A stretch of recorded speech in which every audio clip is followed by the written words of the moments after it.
তো at last আমি বিয়ের রাতের ব্লগ আজকে শেয়ার করছি। তো এটা হচ্ছে আমাদের বাড়ির তত্ত্ব, যেটা যাবে মেয়ের বাড়িতে। তো আমি পুরোটাই নিজে হাতে সাজিয়েছি, প্যাকিং থেকে শুরু করে সব। আমার বোন হেল্প করেছে, আমার মা হেল্প করেছে, ইভেন আমাদের কাজের যে দিদিটা বাড়ির সেও হেল্প করেছে। তো সেটা একটু ভিডিও করে নিয়েছিলাম। আর এই হচ্ছে আমার মেকআপ আর্টিস্ট রশনি। তো ভীষণ সুন্দর সাজায়, ভীষণ সিম্পল এলিগেন্ট সাজায়।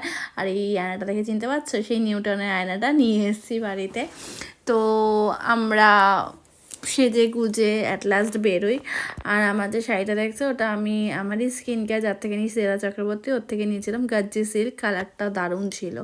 তো গিয়ে একটু স্টার্টার খেয়ে নিয়েছি, চিকেন একটা আইটেম ছিল। আর দাদা এখানে বিয়ে করতে বসে গেছে। আর দিদিকে নিয়ে আসা হয়েছে মালা বদল শুভদৃষ্টির জন্য। জয়দীপও চলে এসেছিলো। তো একটা ভিডিওতে তো সব কিছু দেওয়া সম্ভব না, তাই জন্য আজকে ভিডিওটা এই অবধিই রাখছি। নেক্সট ভিডিও আসছে, টাটা।